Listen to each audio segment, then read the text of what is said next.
Paranormal Evidence. Tonight, see what truly exists inside the world of the paranormal. Inside. Join the discussion and review some of the best paranormal evidence captures from a wide variety of experienced and up-and-coming investigators. See and hear what they capture, where they captured it, and how they captured it. Right now on Entity Voices Paranormal Evidence.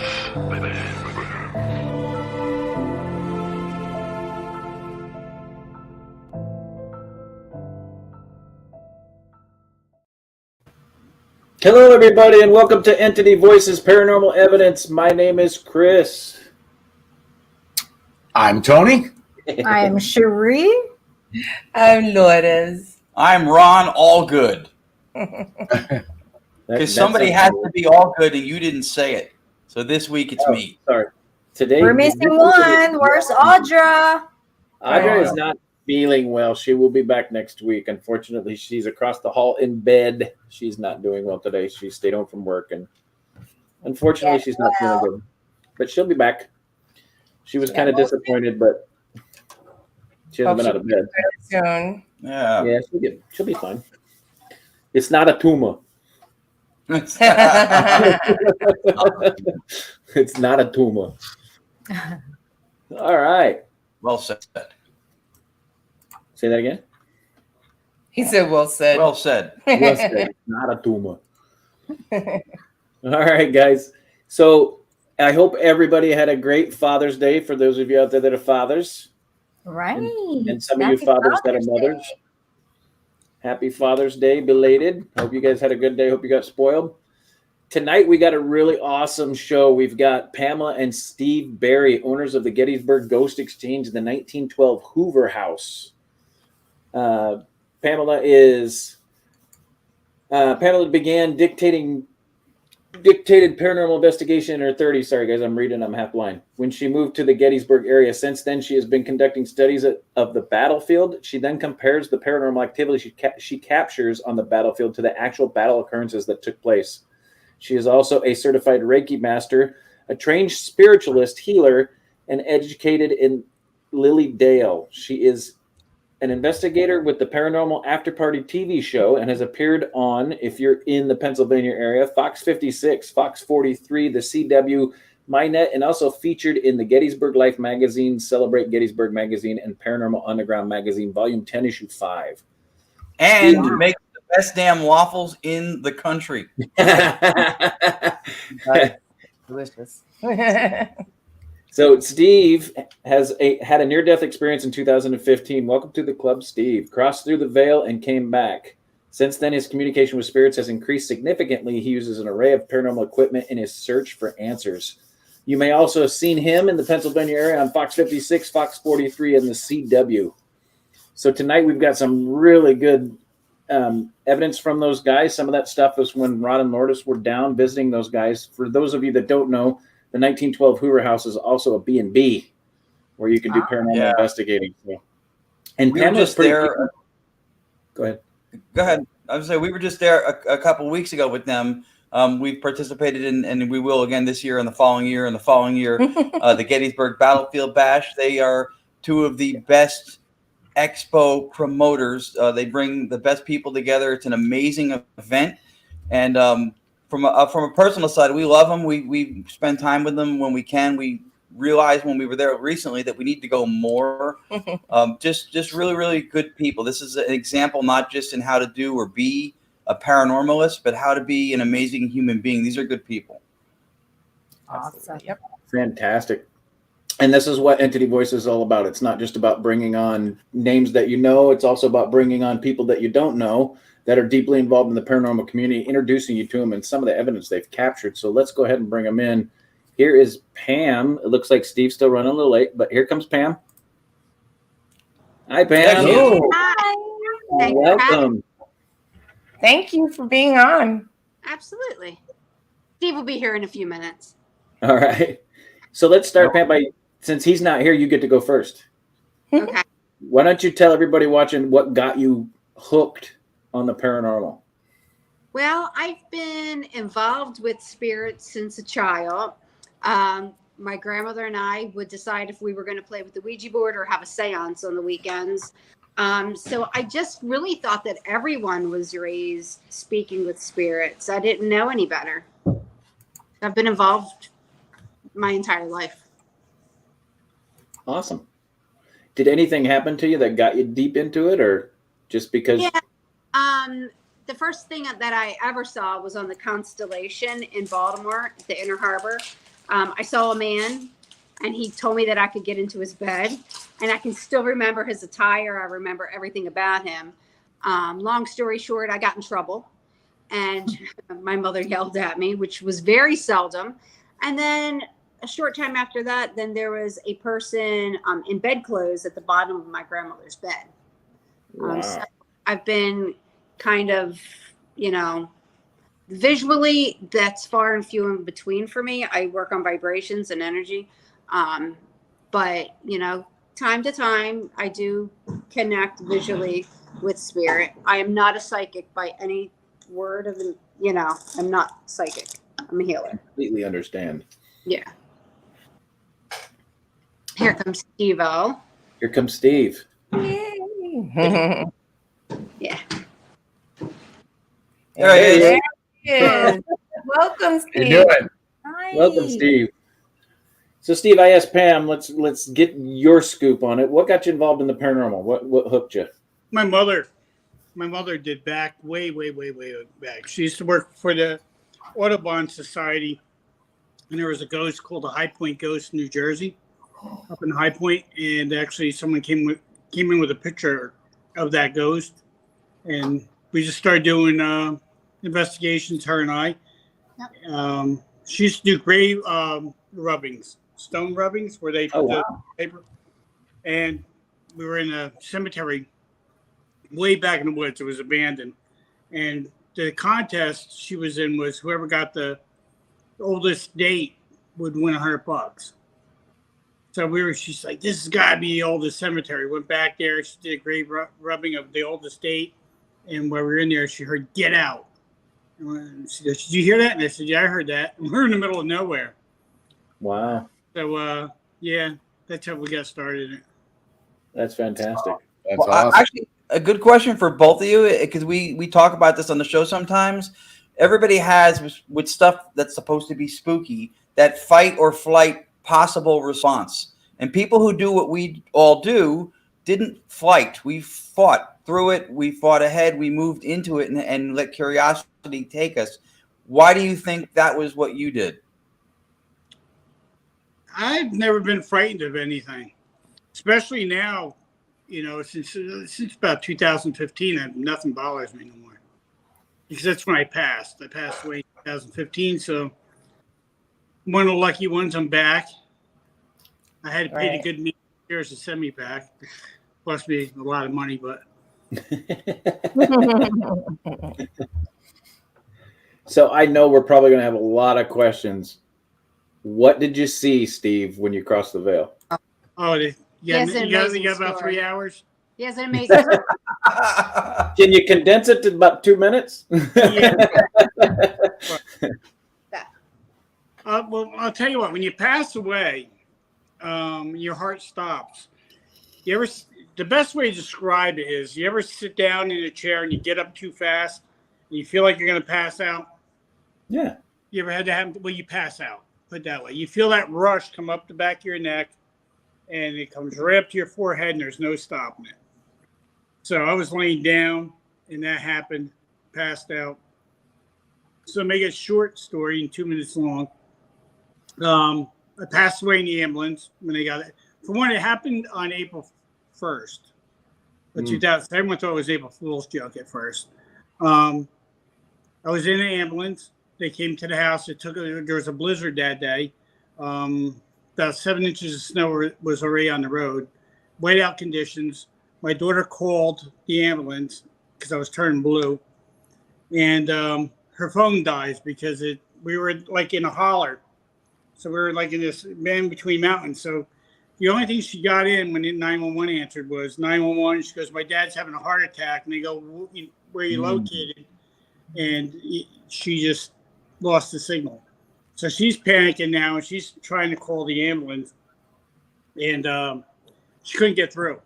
So my now son-in-law, who was there at the house at the time, he says, I'm going to drive you. Now, I recommend anyone that's having a heart attack, that's the first thing you don't do. You never drive someone to the hospital that's having a heart attack, because you can't save them. You're better off waiting until the ambulance gets there. If you take them in the car and you pass that ambulance, they can't help you. You don't have the equipment to shock someone back. So we waited, and actually it passed. The heart attack passed. Felt burning in my chest, and it was. I wouldn't want to go through it again. And my daughter said to me, "Your color's coming back." So I just stayed put, and I didn't move. Then the ambulance came. They said, "Can you get up?" And as soon as I stood up, they said, "Sit back down, sit back down." Because they saw on the monitor that I was about to have another heart attack. Well, they got me the ambulance, drove down the end of my driveway, and I went in full cardiac arrest. And that's when they started shocking me. So they shocked me the first time. The first time when I passed away, you ever look at a photograph book? People have them, and they have all the pictures in them, and you flip through the pages. Well, that's what you see. You see, as far back as you can remember as a child, and I saw dogs I had, people I was with, and places I've been to, and it started going faster and faster and faster and faster. And then I woke up in the ambulance, and I was flipping like a fish, and they go, "Whoa, whoa, whoa, whoa, we just brought you back," because they had shocked me. So that's why I think it was going faster, because they kept shocking me until I came to. So I said to them, you know, "What did you do?" And they go, "What do you mean, what you do?" I said, "You took me out of my dream." So I thought it was a dream. But then I realized, looking out the back of the ambulance, that I'm on a highway, Route 84, heading to Scranton. So we had a 55-minute ride, and they couldn't fly me because of the blizzard. So it was either flight or die. So they were flying up the highway, and they're doing 80 miles an hour. And I told them, I heard the one guy, paramedic, say, "Go faster." And he goes, "We're not going any faster. We're doing 80 miles an hour. If we wreck, we all die." So next thing you know, I saw 2 EMTs, another ambulance come out behind us. And then one of those Blazers, looks like a Suburban, coming up behind us. And then I passed away again. And that's when they shocked me a second time. The second time I really didn't go anywhere. It was the third time they shocked me in the ambulance. And we were up near Scranton. I went to like a gray area. Everything was gray for a few seconds. And then I came to. And I remember getting into the ER, and the doctor, he goes, "Doctor, I'm Dr. Greenspan." And I said, I said, "Whatever you do, don't let me die." He goes, "You're not going to die in my watch." And next thing you know, I died right in front of him. So that's when the fun started. I started getting shocked every 10 seconds. I was dying every 10 seconds. So he ended up shocking me 53 times. Wow. To keep me alive till I got to the cath room. When I got to the cath room, I wasn't there, because that's when the fun started. That's when I was upstairs, up in heaven, I believe. I was in the judgment area. I call it judgment. Everything's gray. There's no trees. There's nothing. You look down, every which way you look is gray. It's like a light gray. And I saw these little watery figures running past me, and I tried talking to them. And the funny thing was, I remember them one time in the ER cutting my shirt off, because they shocked me back. And I remember my shirt getting cut off. And when I was up there, the shirt was back on me. So everything I was wearing that day was back on me.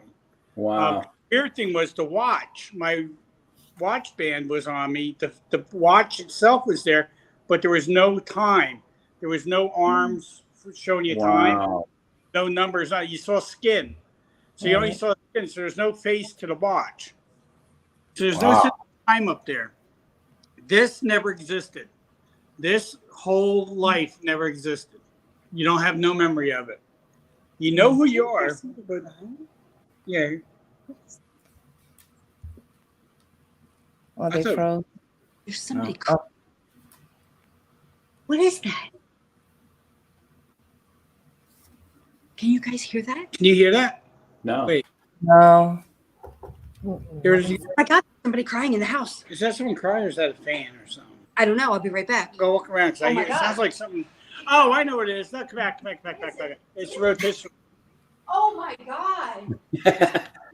Dang, I was gonna say, only on the Entity Voices you get live crap. I'm so sorry. What is it? Rotisserie. Oh. Let it, forget it. So as it spins, there's one that if the meat's real tight on it, it makes the thing. I actually thought it was my dog. So anyway, little watery figures run past me. I'm trying to touch them. You can't touch nothing up there.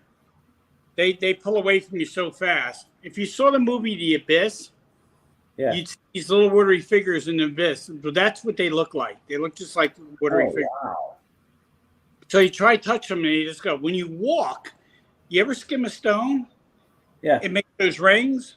But when you start walking, these rings just keep going out, further. As soon as you stop, it goes boom, that fast, back to your foot.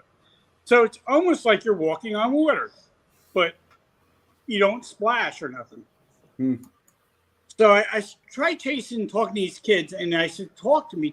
And with a voice of a man and a woman talking at the same time, they said, we're not allowed to talk to you. And I'm like, okay, so what do I do now? So remember, you have no sense of direction. Everything's gray. So I turned, put my back to them and started walking the other direction. And that's where I came up to a whole bunch of angel wings. They're all wings, no body, just wings, sets of wings everywhere, floating around. We looked it up. It's a seraphim. So all different sizes. So I went to touch one of the wings, and it just it was like pulls away from me, like no. But the warmth of love that you feel up there is. Everyone says describe it. You can't describe it, but I'll tell you what. When you pass away, you'll know it, because we're all going to go. You're not going to live here forever. So it's a feeling of warmth, love. Like I said, this life never existed. My daughters, Pam, my dogs, nothing. It's totally out of your brain, and you don't even remember it. And all of a sudden, this figure came at me. It was like something like this. It was black. And it came at me, and it opened up, and everyone could see this big, bright light. It wasn't a big, bright light. It was a dull, calming light. Heat and brimstone. Heat and love, Okay. and that's the best way to say it. And my computer screen is brighter than the light that came at me. And he used a figure standing in the middle of it. It was a tall figure. It looked like a man. I couldn't tell because I was pretty far away. But I can hear his voice. And he said to me, he says, I come to you because you believe in me. You're a part of me, my kingdom. Let them know I'm with each and every one of you. My love never dies, now go. That's what he said to me. So, and that's been locked in my head from day one. I can't, I wanted to write it down. I didn't have to write it down because it's just implanted in my head. I can't get rid of it. Right. So I turned my back towards the figure and I took one step. And next thing I know, I'm in a cath lab. And I'm looking up and I see a pink mask and a blue mask looking down at me. But I can't hear what they're saying to me. So next thing I know, I'm back up in the gray area. And I'm like, what am I doing back up here? And I hear, I told you to go. So I'm like, well, I didn't ask to come back here, I'm back in my body. Now I can hear them. And they're going, Steve, give us a sign. Please give us a sign. So I raised my hands up and I gave them 2 thumbs up. And they were clapping and everything else. Next thing I know, I wake up in ICU and everyone from our TV show was in there. Flip, Anthony, Ava, my brother, my daughters were in there. I don't know how they got in ICU, why they let them in, but they were there and they were filming. And I woke up to Flip holding my hand and I jerked my hand off. What do you do, dude? You were yeah, how do you say that word? intubated. Yeah, I had 3 tubes down me. I couldn't talk. Machines breathing for me. But Flip was holding my hand when I woke up. So he said, Flip's words to me were, you made it. You made it. So went through that. Next thing you know, I thought I was in there for what? A day. in ICU, but Pam said they put me in sort of like a coma, and I was out for 5 days. I wake up in my room, in a regular room, not in ICU no more, and I'm watching all these people, and Anthony's with me, who was on our show, and I'm watching all these people looking in the room at us constantly. I'm like, he goes, what the hell's going on? I said, I don't know. Now I can talk because the breathing tube's out and everything else. And all of a sudden, a doctor comes in. He goes, I'm Dr. Lowen, and this is my assistant. And he says, we both raced. We went to both your groins up. You had the Widowmaker times 3. He goes, I said, 3? He goes, yeah. He says, you're clogged 100% in your artery. Well, and then you had 2 blood clots sitting on top of that. So that's no one's ever survived it. You're a miracle. He goes, we've never seen this before. No one survived. Usually you see an athlete running and they drop dead. That's the Widowmaker. It takes you out. But I had it times 3. So I had a full clogged right artery, 100%, with 2 blood clots sitting on top of that. Wow. So very, very, no one survived it. I'm the only one that's on record that survived it. So he goes, we broke through, we went up and raced to both your groins, got up into there, and I found the clog, broke through it, and your heart took off like a freight train. I said, oh, wow. I said, that's good. That's good to hear. He goes, here's the weird thing. I go, what? He goes, out of all the shocking we did to you, the only thing we sort of knocked off was your liver and your kidneys. That's why you're in the hospital, because we got to wait for those numbers to come up. But you only got 2% of heart damage. Wow. That's 52% heart damage. You only have 2% heart damage. He goes, another thing. I go, what? He goes, what did you see? I said, what do you mean, what did I see? He goes, when I was working on your heart, you were talking to me constantly. He goes, so what did you see? I said, well, I saw a lot of stuff. And he goes, well, you know what? When you come to my office, I want to hear it in a month from now. So a month later, I go to his office and I walk in and I say, Doc, what did you see? What you want to know what I saw? I said, can you tell me what I said to you? Because I want to write a book. And he shut right up. He didn't want to be in a book. So I don't know what was said, what I said to him. But I took him out and I said, hey, Doc. He goes, what? I said, who's the female cardiologist that was working on me? He goes, what are you talking about? He goes, how do you know there's a female cardiologist there? I said, because I saw a pink mask to my right in the cath lab and a blue mask to my left. And he goes, you couldn't have saw that. He goes, you're really freaking me out right now. I said, well, was there a cardiologist that was a female there? He goes, yes. He goes, but you couldn't have saw it. I said, why? He goes, because your eyes were taped. We put cotton balls over your eyes and we covered it with tape. So if you wake up during heart surgery, you don't freak out. So he goes, wow. I saw you all clap. And I said, I gave you 2 thumbs up and you all started clapping. He goes, you know why we clapped? I said, why? He goes, you're without oxygen for 8 minutes. We thought you had brain damage. Wow. He goes, that's a miracle. That's another miracle. He goes, you should have brain damage. You don't have any. Yeah, after 2 minutes, you're supposed to have. Wow, that's incredible. Yeah, Wow. you are a miracle, bro. That is a miracle. Everyone asks me, usually, are you scared to die? No, because I've been there. I don't look forward to it because I love being around my grandkids right now. But, one day I will go and I won't be scared. I told her if someone told me I had something wrong with me and I'm not going to make it, I'm just going to say, okay, hey, I'll talk to you from the other side. But I'm not scared to go. Wow. That's fascinating. First of all, thank you for sharing that with everybody. Yeah. It's personal and profound. Second of all, what a cool gift for us to even get to hear that. Because how many times have we at different points in the show said, well, we theorize this, we believe that, but, we don't really know until we get there. And then there are those who have had that experience who thank goodness he was willing to share it with us. And that's a whole other perspective to have. And Steve, it has to rattle your cage when people say there's nothing to this stuff. There's no, I've been there, so they'll find out in the long run. Eventually they're going to find out. So they're going to You know, hopefully I don't find out. I don't wish anyone to have a heart attack. I don't wish anyone ill. I don't wish anyone, but eventually, you know, things happen in life. It's going to happen. You're going to pass. We're all going to pass. We're not going to be here forever. And you're going to find that out, you know, in your way. And you're going to say, wow, you know. But then again, you might not. You might not say, wow. And the reason why I say that is because I didn't remember anything that ever happened here. I think when you go to the other side, you start a whole new journey. Yeah. You know, it's a whole new path.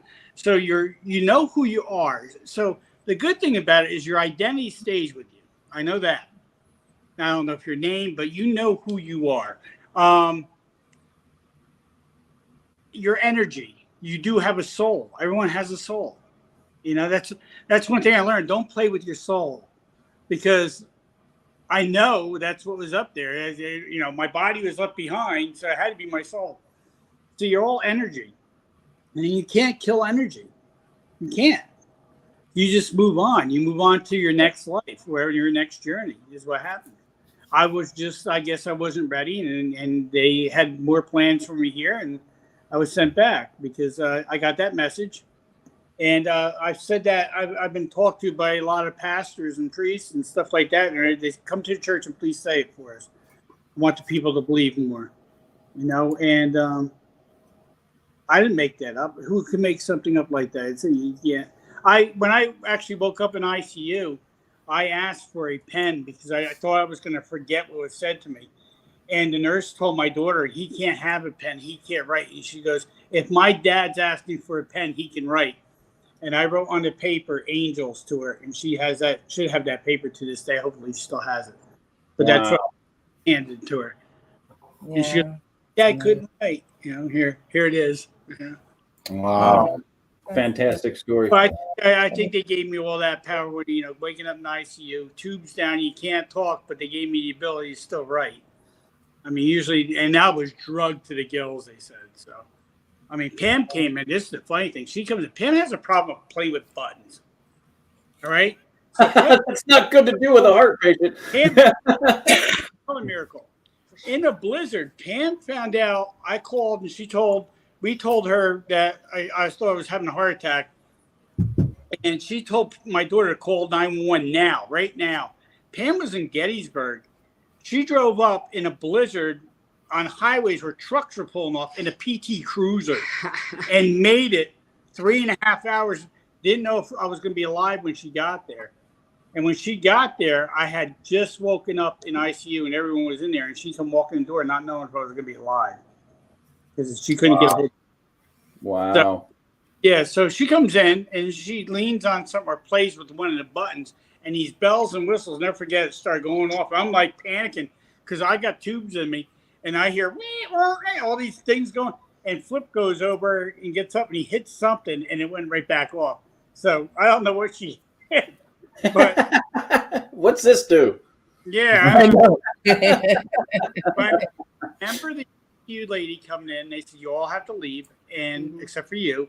And Pam says, well, I'm not leaving. And they said, you have to leave. She goes, no. And she goes, well, if you can stay awake, then you can stay. And Pam says, oh, I can stay awake. She goes, she wasn't very nice. I hunt spirits. No, you fall asleep, you're out. I said, you got it. You got it. It's a one. I was awake for over 2 days, like 2.5 days. Yeah.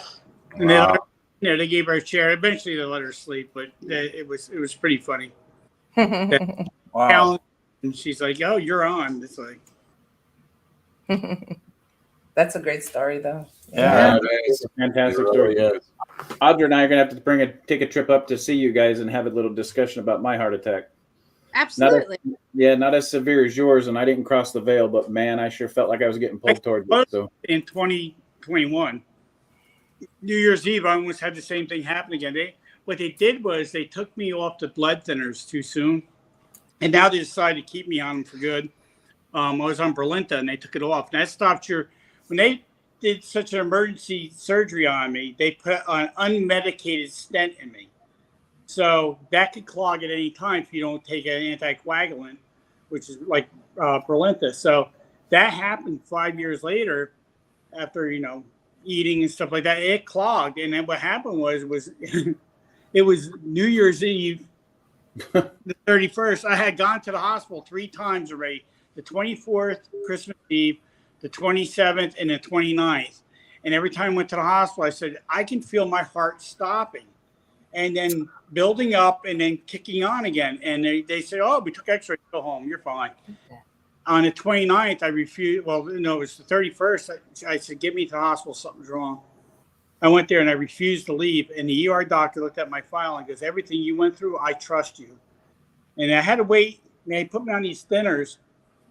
And they held me there till I think it was January 3rd. He said, no, that's when the cardiologists come back to work. And they had emergency surgery on me. And sure enough, I was fully clogged in that stent again. So I had the Widowmaker again, survived again.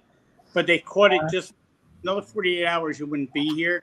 That's how clogged it was. So they busted through that one and then put a medicated stent in. And now I'm here and I'm on all these blood thinners now. And Wow. Ron saw the sack of pills I have to carry with me. But you know what? It's worth it. I'm alive. And I got to carry these, take all these pills. But hey, hopefully I'll be here another 20-some years. 7 in the morning and 5 at night. Yeah. Yeah. Wow. You know how it is, huh? Oh, yeah. Yeah. Well, Chris, you'll get to meet them this summer because you guys are coming up. Right. Yeah, we're coming up to Gettysburg Bash. Yeah. So, I drink like diet. That's not even good. It's better to drink sugar. But I'm diabetic on top of it, so it's not. Oh. Yeah, I got 2 things against me. Oh, well. So you guys live in a pretty interesting house, the 1912 Hoover House. Do you guys live there or you just own the bed and breakfast? No, we live here. We live here. Okay. 24/7. That would have been cool if that wasn't the rotisserie then. Yeah, no. There's always something going on here. We never really have a quiet evening ever. We have a old time, like, what do you call that? Victrola. You guys saw it. We were there, yeah. Yep. It has really ramped the energy of the house up. Has it? Yeah. So let's start looking at some of the evidence. Okay. I want to start with a picture that you guys caught in the basement. And we can, I'm going to show this during the videos. We won't be able to talk because we'll be muted, but during this, we can talk. And I want you guys to look at this. Ooh, yeah. Remember that one? Mm-hmm. That is a fantastic photo. Anybody looking at this figure is not casting a shadow, and the light is behind them. That's correct. So I take it this was caught during the day. No. No, it was at night. That light behind it is probably Pam's flash because there's a mirror. No, there's no. I wasn't using a flash. Okay. The red light is from the exit sign, and that provides enough light. Wow. But this is phenomenal. If you guys look really close, you can see an arm starting to form. Mm-hmm. You can see the head. You can see the shoulders. You can see the second arm starting to form. And if you look really close, you've got a black pant leg that is about mid-thigh on the one side.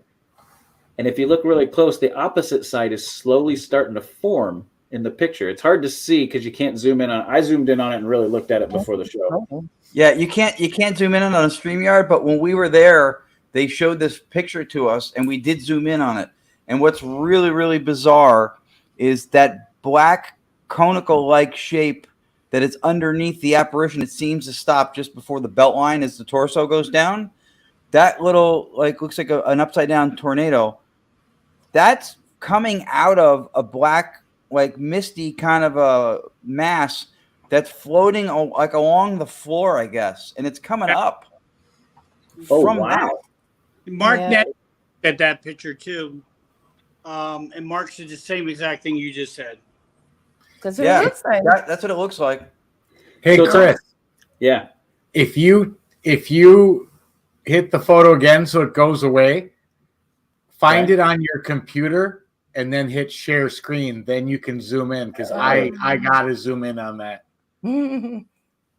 Yeah, it's crazy. We saw it when we were. They're at the bar area right now at the Lookout House, which is a beautiful part of the house.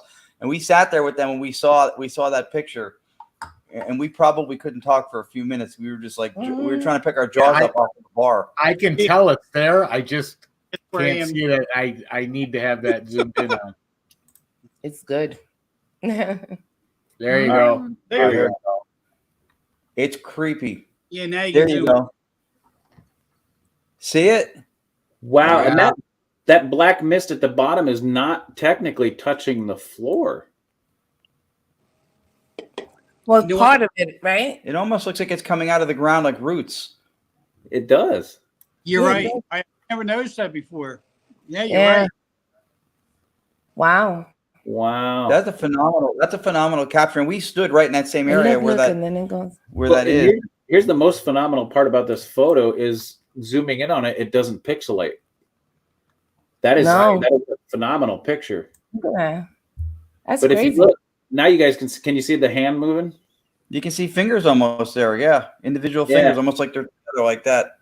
So if Yeah. you see this part of the pant leg forming, if you look, the second leg is starting to form, and you can almost see the leg portion here. Oh yeah, I never noticed that either. Yeah. It's like the black energy is coming up from the ground and filling it out like a mold. Yeah. And if you look at the edges of the apparition, you can see that it's starting to form like a mist. Yeah. I mean, look at that. We can The tell best you, part of- we were Go ahead, just Rob. there. There's nothing in that space like a mannequin or something hanging. There's nothing there to trick you to think that there's something there. There's nothing there. Right. And if you really want to trip out on this one, if you look really close, the side that hasn't formed yet, you can see through it and see the wall behind it. You can actually see little the opaque. brick. Yeah. Wow, that's really cool. That is way freaking cool. That is Yeah. one muscular Yeah. Right? apparition or shadow figure. So that is hovering about 8 feet in the air. Yeah. That's crazy. Wow. So your basement from the floor to the ceiling is about 9 feet, correct?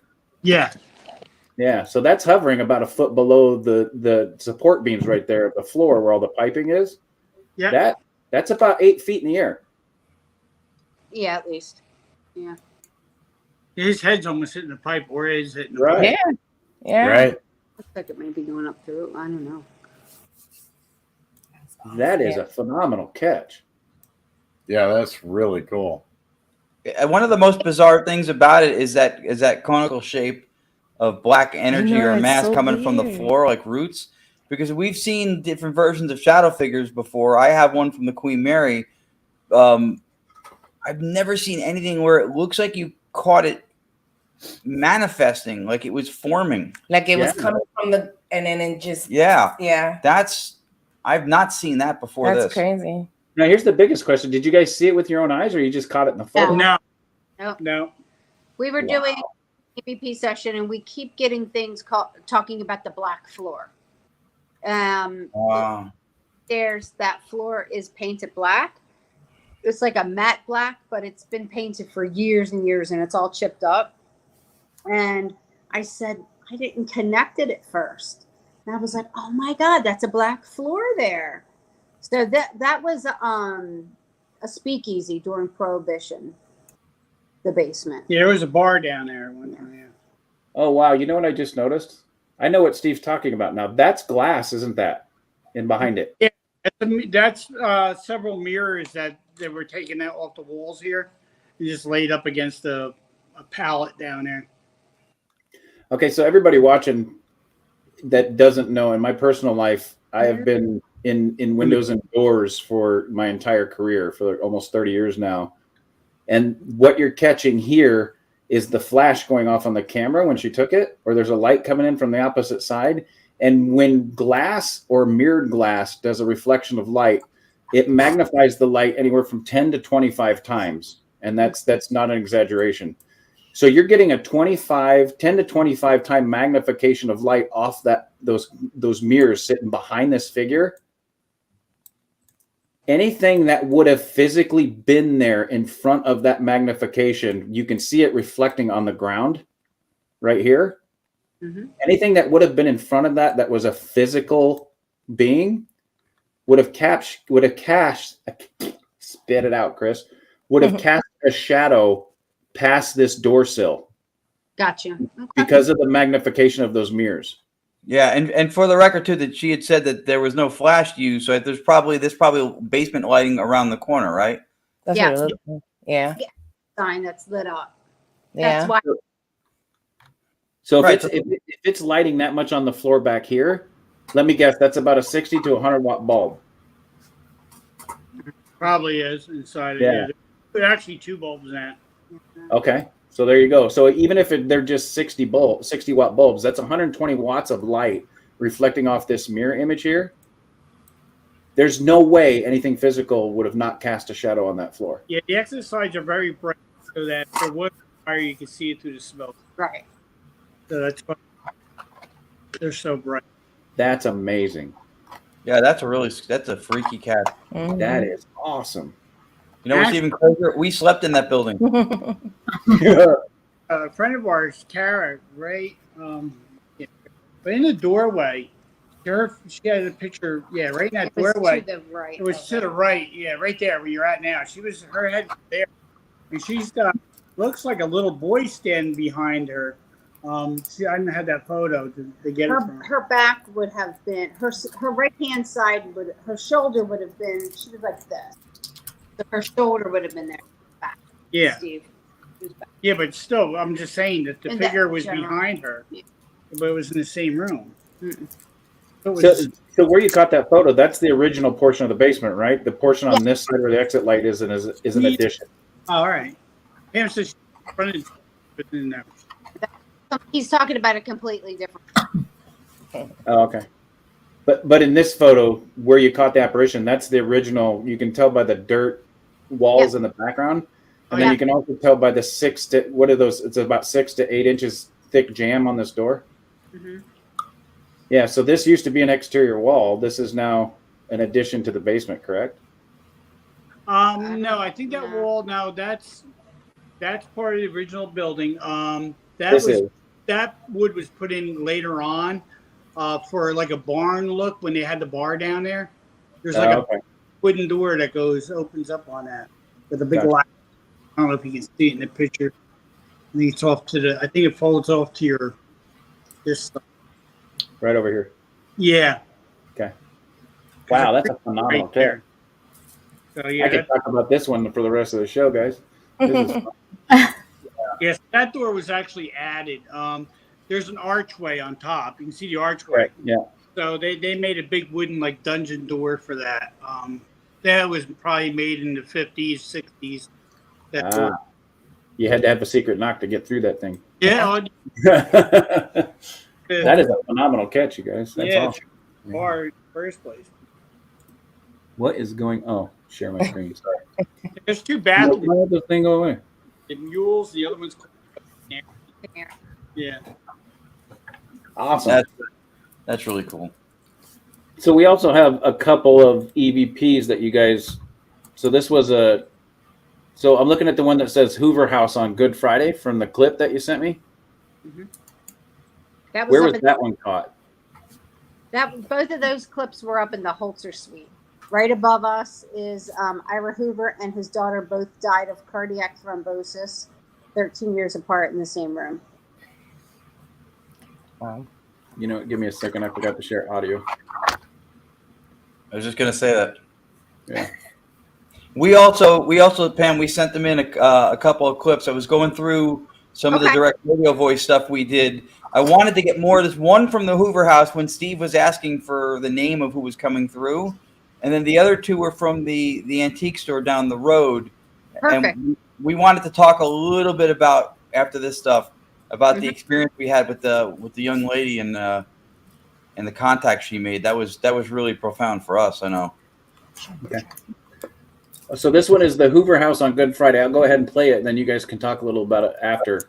I'm going to mute you guys because it doesn't automatically mute, just so they can play. So hang tight, guys.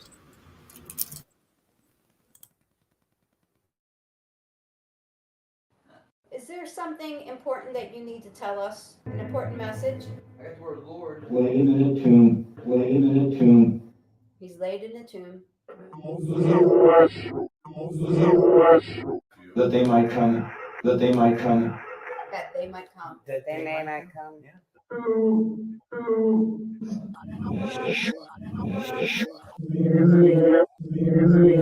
Lynch. Lynch.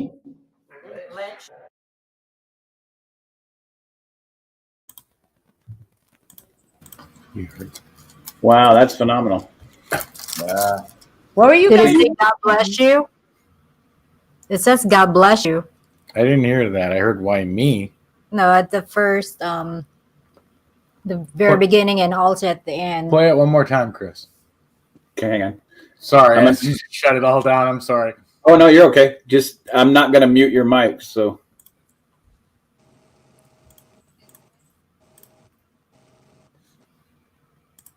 Is there something important that you need to tell us? An important message? Played in a tune. Played in a tune. He's laid in the tomb. That they might come. That they might come. That they might come. That they may not come.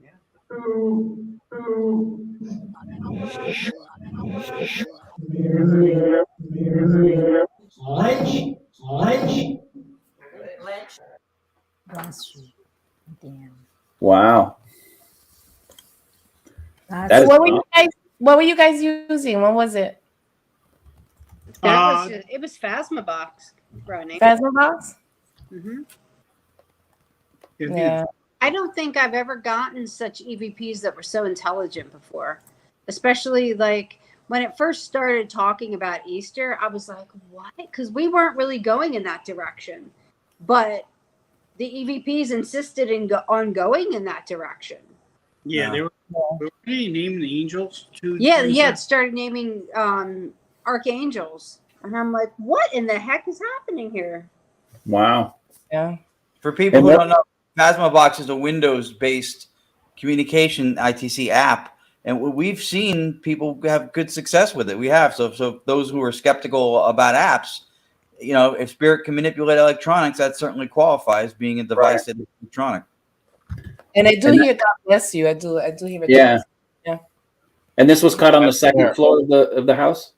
Yep, second floor. And The funny thing is, we got one up at the Primrose. I was going to try to find it, but my truck broke down today and everything else. But I was trying to find it, and now you know me, Ron. I got like 30 recorders around the house, trying to find out which one it's on, and find the thing. Because I never file them. I was up in Pam was up in the Primrose room, and I came from the basement all the way up and ran up all these stairs. You know the stairs, all the way up, got up into that top room.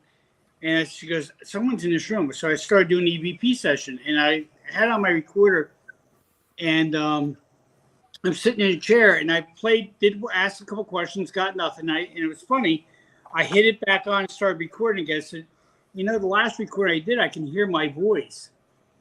And then, you know, I let a little silence and said a couple more questions. Well, when I did the playback, when I said I can hear myself, I can hear myself breathe, is what I said. Because I was out of breath. The spirit answered. And when he answered, he said, that's effed up. Exactly what he said to me, crystal clear. When I Wow. on this, he goes, that's effed up. Crystal clear. Came in. And you know, I don't know if you caught any guy upstairs on the third floor swearing. We got one guy that swears constantly up there. I think he was in a nursing home back in the day, and he just, that's his language, you know. Yeah. That's how he. That's all. He comes through a lot. Mm-hmm. Now, So- another thing that's happened here, I know you got other things to play. Oh, you're good. We had Bob Christopher here. For those who know Bob, Christopher, and Gina, they were upstairs and they stayed here, and they were with Pam in the hallway with some other people. It's Bob, Gina, John Ruggiero, and John Chris. Virginia and Chris, New Jersey, Perry. And they were all upstairs, and the elevator comes up to them. Now, I had left the elevator down in the basement because we were all started there. And then they all walked upstairs. So I just said, heck, I'll just leave it down there. And I came up here and I sat at the bar with other people. Well, they heard it come up, and then Pam, you can take it from here. I was like, oh, here comes Steve ruining our EVP session. And sitting there You can waiting hear the elevator go up. and waiting. I'm like, so I get up off the chair and I open the door and there's nobody in there. Now that is impossible. You have to be in the elevator with the door pulled where it clicks, and you have to manipulate. The Yeah. button. You You got there's the elevator. Yeah, you just the Wow. elevator does not have the ability to go up and down unless you're in it. Right. Picture the elevator. So Yeah. the only other way it can go is if someone in the hallway calls it up. Now, did the spirit hit the button and call it up? None of us did. Because they didn't. So that's Right. there's you got Bob, Chris, Regina, John, Chris. They were all there, and Pam, and none of them moved. Yeah. Pam, the Awesome. And it has to be because even if it's ajar, the elevator will not move. It has to pull it. You have to Wow. click Yeah, you got Mhm. the feature. there That's goes. awesome. Picture going up. There it is. All right, so I have a question. When we were there, she was laughing at me because she kept going, "You're going to take the elevator down again, aren't you?" I went, "Yes, I He am. kept taking the elevator. Yes, I am." Never happened to you in the elevator. Tony had a question. What do you have, Tony? Right then. I'm just curious, Ron, have you had the opportunity to try DRV there? Yes. So we did direct radio voice at the bar where they're sitting now. We did it in the basement the first night we were there. We did it down the street at an investigation at an antique and collectibles place that their friends own.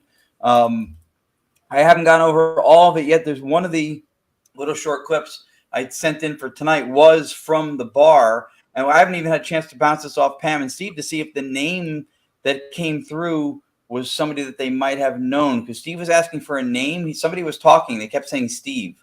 So he asked for a name. And then there's a response in the form of initials. And then they clarified who the initials were, or at least the first letter of the two initials. Wow. Hey, real quick, guys. Sorry to interrupt. UNX will be going over to their next audio program in about 5 minutes. But I'm telling you right now, we've got one more EVP caught at the Hoover House in the basement. We've got a digital seance. We've got a couple of DRV stuff that Ron sent us from down the street at their antique shop, the friend's antique shop down the street. So you want to stick around on YouTube, you want to stick around on Facebook Live, or if you want to go on to UNX's next program, you can, but you're going to miss some good shit. So just wanted to give you a heads up. In about 5 minutes, that's going to happen. All right, go ahead. So the next one we got, Hoover House basement. Was this caught where you caught the apparition? That's What is Chuckles. that? Chuckles? Chucky. Yeah. Chuckles. He lives there. He lives there too. He's awesome. Chuckles. Yeah. Okay. All right. Good. Hoover House basement. You guys catch this one by where you caught the apparition? Huh? The clip audio says Hoover House basement. Was that caught down by where you caught the apparition? Okay. Let's go ahead and listen to that one. I'm not going to mute you guys. It takes too long. So we'll just get going.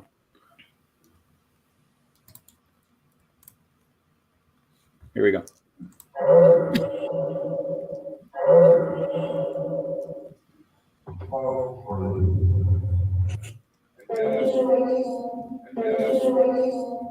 Are you okay with that?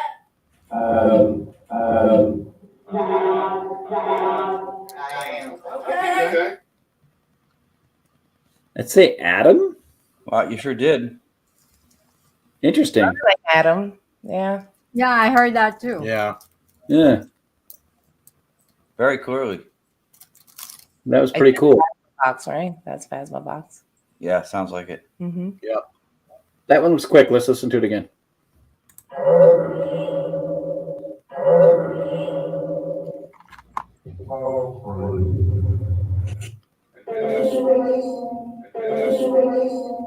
Are you okay with that? I am. Okay. Wow. So that first one almost sounds like it's saying house. Is that just me, or did you guys just hear that too? Yeah. Yeah, Pretty cool. that was really cool. Yeah, that was clear. Phasma box is impressive sometimes. We have seen it. We've used it before. Yeah, we've used it. We were using it for a while. Yep. We sure are. Those are some clear responses. That's pretty cool. There is intelligence here. It's just people don't want their stories to be forgotten. Sometimes when you're sitting here, there is, and multiple people have reported the same thing. We have 2 parlors. The parlor, when we were a nursing home, the parlor on the left was licensed for 5 residents. The parlor on the right was licensed for 5 residents. This area where we're sitting was their living room. The dining room had 5 residents. Not that they always had 5 residents, but that's what they were licensed for. Each one of the king rooms was licensed for 5. The very top, because we're about 8,000 square feet, was our bedroom had 3 residents. The Primrose had 2, and the Rosebud had 1 resident. Wow. So you have a full house even when you're not sold out. Exactly, right? Pam's like, I'm making breakfast for all these people, and only half of them show up. This is bullshit. Oh my God. The best breakfast all 3 days. Seriously, it was so good. It was amazing. Yeah. They could not have been kinder to us. Anybody wants to go and get the absolute best experience for a B&B and with hauntings and a little elevator that is awesome. That's funny. And close to Gettysburg too. So you can, Yeah. Yeah, Yeah, we're close. that's a great place. Miles from Gettysburg. We're like 29 miles from Antietam. We're close to Harper's Ferry. So a lot of historians will stay here and then do like their day trips. Right. Yeah. Wow. They should just stay in the house. Yeah. Okay, Ron, we're going to the clips that you sent in. The first one is Digital Sands. You want to explain that one? Yeah, this one was when we were at the bar. I think this might have been the first night. It was just the 4 of us, us 2, and then Pam and Steve. And at some point, after running the radio for a while, we kept hearing, right? We all kept hearing Steve. Yeah. Somebody kept trying to talk to Steve, and then he asked for a name, and then you'll see it in here. I heard somebody say the first name is, and then they gave initials, and then he asks again, and then they gave you what would make sense for the first initial of those 2. Okay. Let's see. Oh, okay. There you go. Let's listen to it. The Digital Seance Initiative.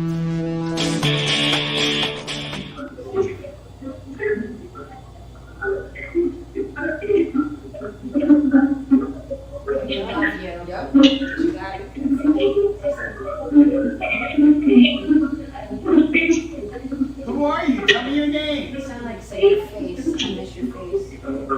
Thank you.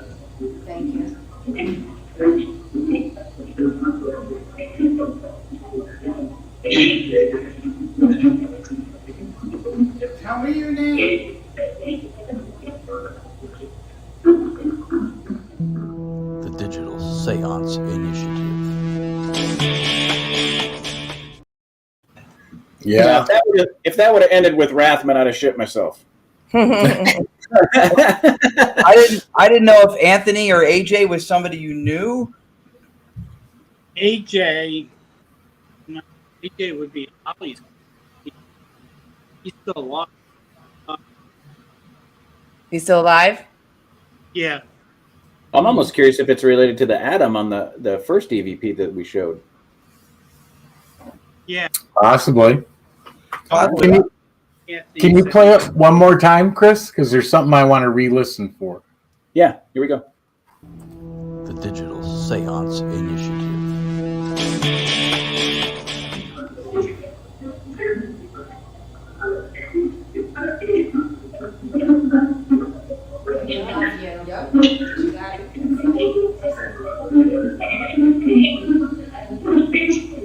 Who are you? Tell me your name. You sound like say your face. I miss your face.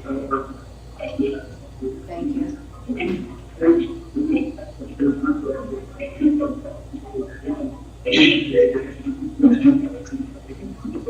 Tell me your name. The Digital Seance Initiative. Okay, maybe it's just what I'm hearing, but the name that it gives before it says the initial is Rupert, and I hear BJ. Not AJ. I heard it too. Okay. BJ? We will have to re-listen. That's what I hear. And the name it gives before it says that is Rupert. Oh man, now I want to listen to it. Let's listen to it again. Hang on. Play it again. Is that before it says Anthony? Yeah. Yeah. Or before? Okay. The Digital Seance Initiative.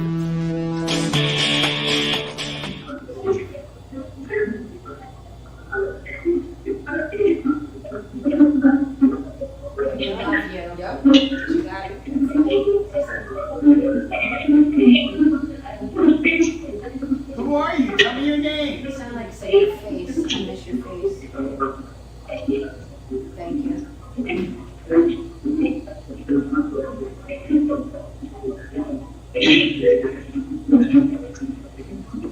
Tell me your name.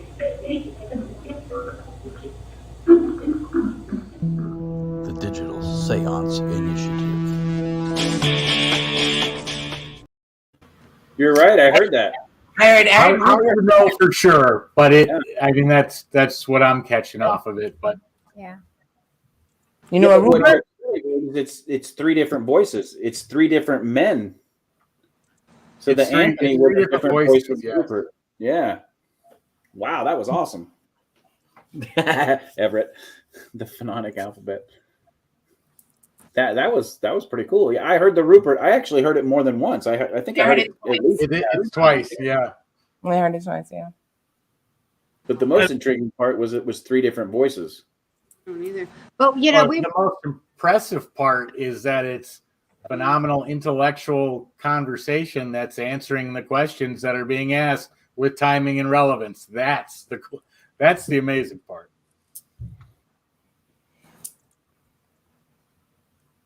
Yeah. You gonna play another one?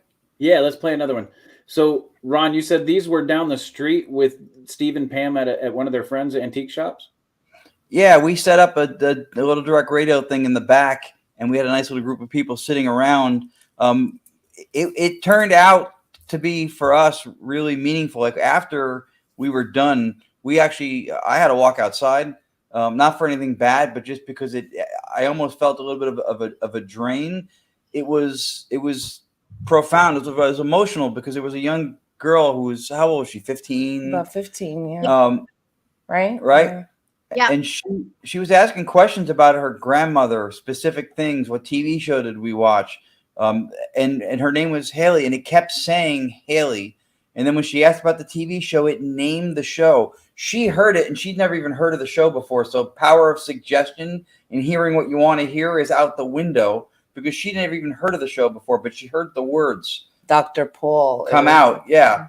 And the girl was in tears, but happy tears is what she was told happy. you, right? Yeah, she had happy tears. Wow. It was life-changing for her. It was like Pam said. Yeah, it was life-changing. I'll be seeing her Wednesday. I'll tell her that you guys love. Yeah, we wanted to know how she hi. was doing, but that was what you came over to us when we stepped outside after she left, and that was what you told us, and that for us was like, we looked at each other and goes, that's why we do this. Yeah, it was nice. That's why we do this. So to add a little credence to that, The Incredible Dr. Paul is an American reality television show on Nat Geo Wild that features Dutch veterinarian John Paul and his family and employees at the practice in rural Weedham, Michigan. The series premiered in 2011. Wow. That's the show. Yeah, she heard it. She heard it, and the girl heard it, and the girl went into tears. She was talking to her grandmother as far as she was concerned, and no one was going to convince her otherwise. And that for me was more meaningful than any other reason why we've done this. Was we touched somebody's life, and hopefully, it just backs up the credence of what we talk about every week, where you have timing, relevance. I mean, you can't get. I mean, the odds of a voice coming through and naming that exact show, which none of us, I'd never heard of that freaking show. It was an immediate response. Immediate. Right. An immediate response that named the show that her and her grandmother used to watch after she called her name multiple times. You can't get any more definite than that. You have a better chance of winning the Powerball than getting that.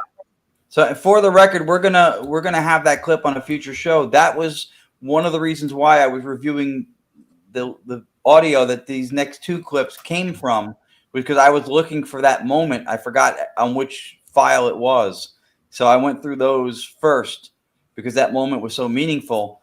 So the next two centered around, there were two rocking chairs that were for sale as part of the stuff in the store, and there was a gentleman there with his daughter, and he was really trying to get the spirits to move the rocking chair. And so in these two clips, they responded like, all right. Okay. All right, let's listen to the first one. This is Please Move the Rocking Chair. Here we go.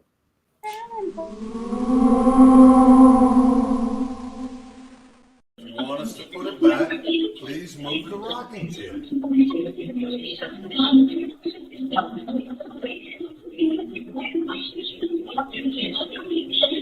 I just heard rocking chair.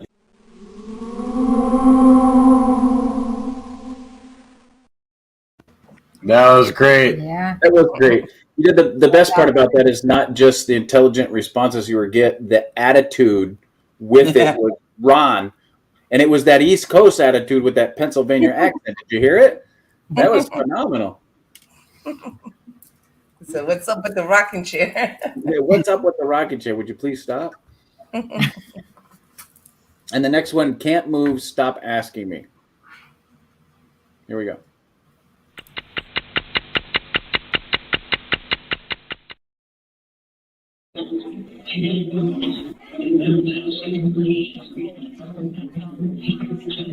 It just said, I can't move, stop asking me.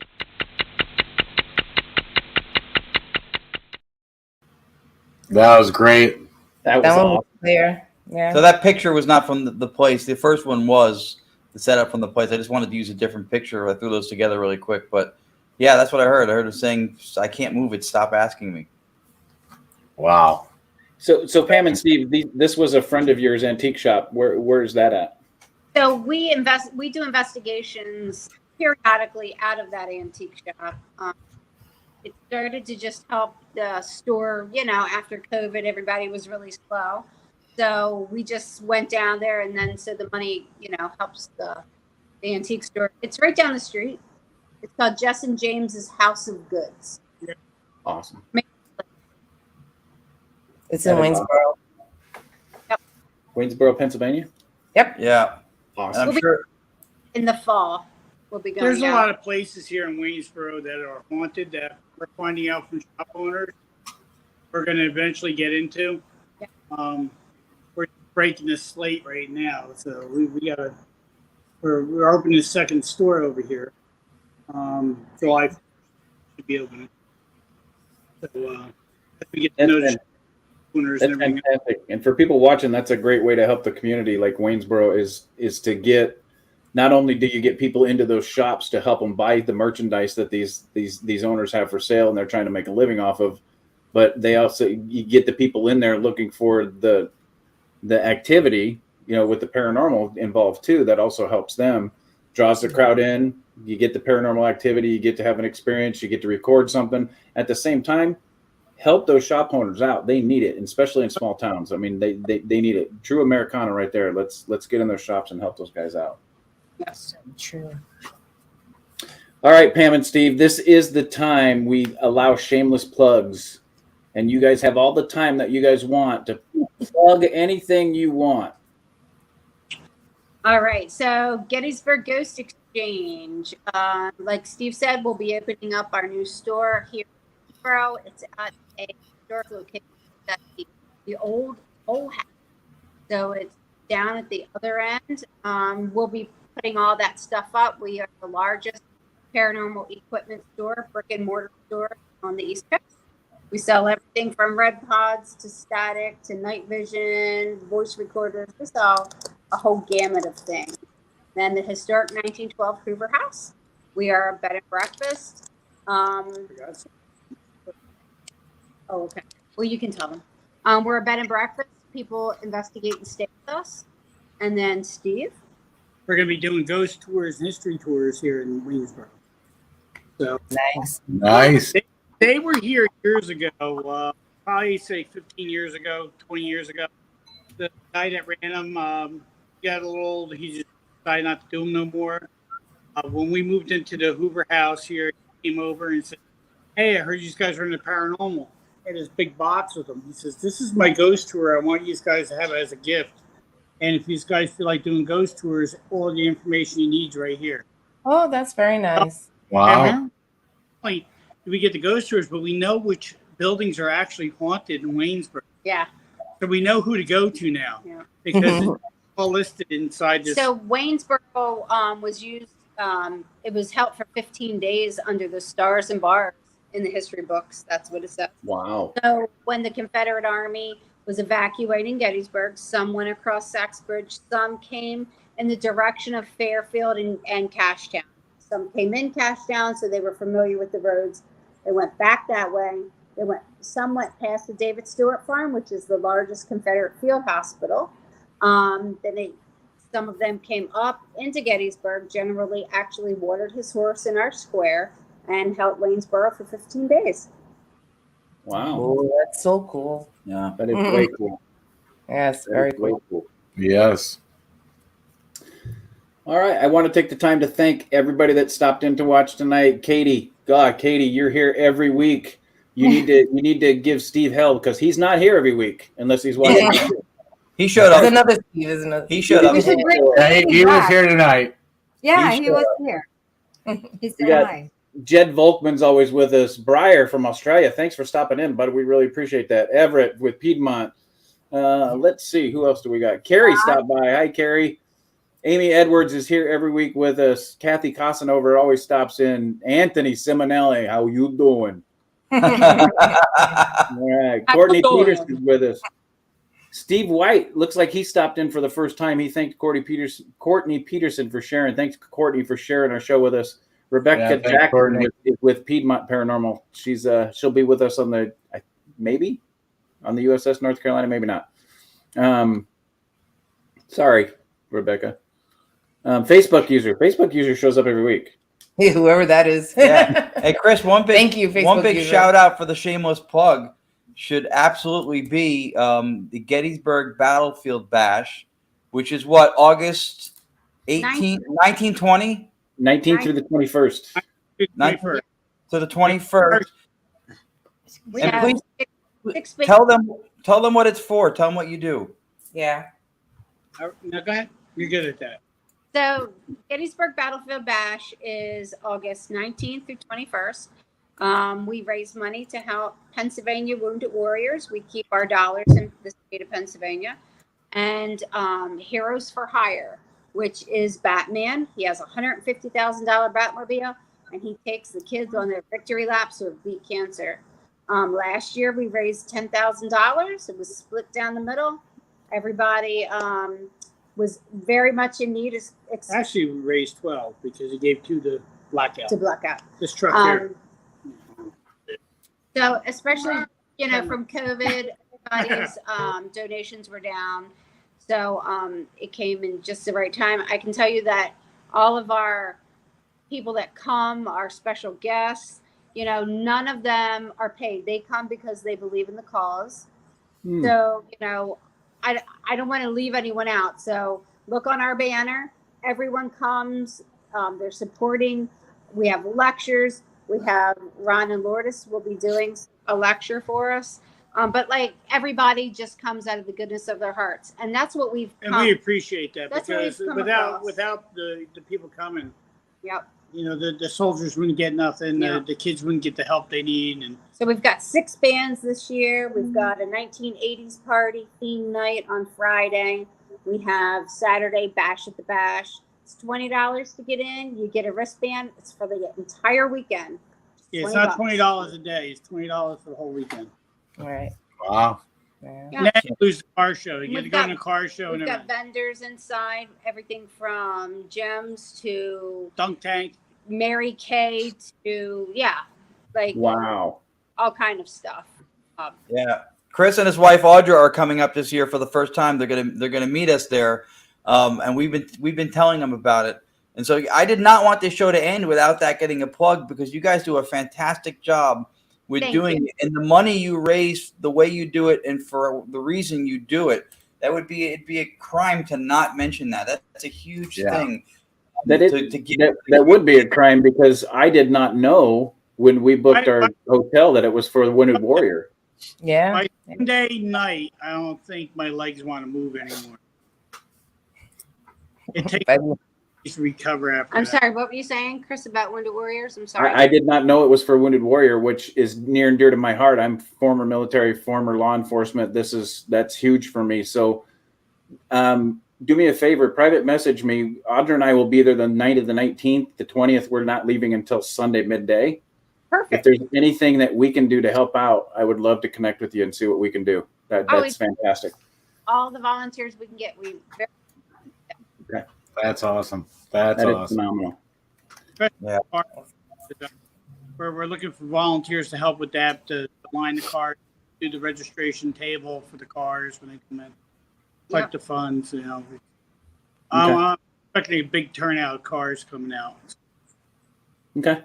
I will definitely reach out to you before and see what we can do to help while we're there. Definitely. That's phenomenal. It's gonna be fun. Yeah. It had to be brought up, and definitely anybody's go look up the 1912 Hoover House and the Ghost Exchange. Yes, but we can't wait to go back and stay there again. It is beyond worth the trip for wherever you're coming from. Yep. Thank you. So before we end for the night, guys, 1912 Hoover's House.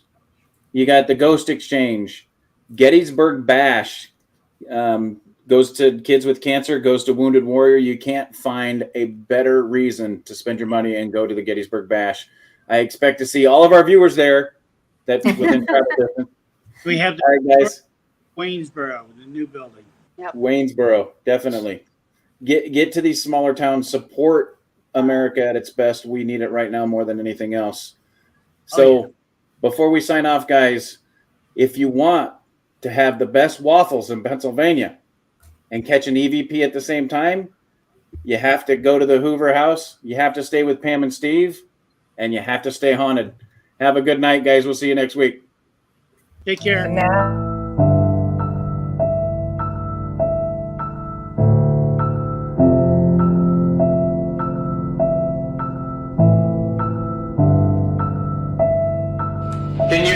Can you give me a name? What's your name?